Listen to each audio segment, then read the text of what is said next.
கலைஞர்கள் என்னுடைய சொன்னார், நான் எஸ்எஸ்எல்சி பரீட்சை எழுதுகிற தம்பி, எழுதி பாஸ் பண்ணால் ஐஏஎஸ் போக சொல்லுவாங்க, நான் மேற்கொண்டு படிக்க விருப்பம் முடியாதனால் பரீட்சை எழுதாமல் தவிர்த்தேன் அப்படின்னு என்கிட்ட சொன்னார். அப்படி எஸ்எஸ்எல்சி தேர்ச்சி பெறாத ஒரு இளைஞன் சங்க இலக்கிய பாட்டுக்கு ஒரு உரை எழுதியிருக்காருங்க. கற்பனையே பண்ண முடியாது. அந்த பாட்டை சொல்லுகிறேன்.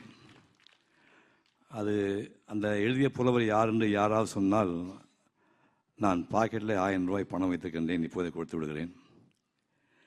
கெடுக சிந்தை கடிதவள் துணிவே, முதின் மகளிர் ஆதல் தகமே, மேனாள் ஊற்ற செருவிற்கவள் தன்னை யானை எறிந்து களத்தொழிந்தனே, நெருநல் ஊற்ற செருவிற்கவள் கொடுநன் பெருநிலை விழுங்கி ஆண்டப்பட்டனே, இன்றும் செருப்பலை கேட்டு விருப்புற்று மயங்கி வேல்கை குழைத்தும் எழுதி விழித்துள்ளி பாருமை குடுமி எண்ணெய் நீவி ஒருமுகம் நல்லது எல்லோடு செருமுகம் நோக்கி செல்கன விடுமே.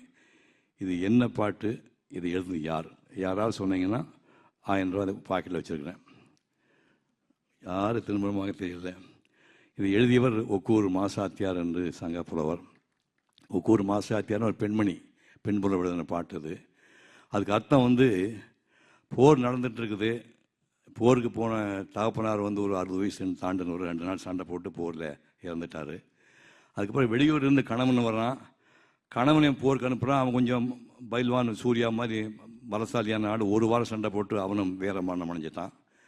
அதுக்கப்புறம் நாடு நல்லா இருந்தால் தானே வீட்டில் நிம்மதியாக இருக்க முடியும்னு அடுத்த போருக்கு அனுப்புகிற யாரும் யோசிக்கும்போது 10 வயசு பாலகன் ஆரம்பத்தடியில் படிச்சுட்டு இருக்கிறான் வாத்தியார்கிட்ட. அங்கே போய் அந்த பாலனை கூட்டிகிட்டு மகனே நீயும் போருக்கு போயிட்டு வான்னு ரத்த காவியோடு அந்த வாழை கொடுத்து போயிட்டு வா அப்படின்னு சொன்னான். அப்படிங்கிறத அந்த பாட்டுக்கு அர்த்தம்.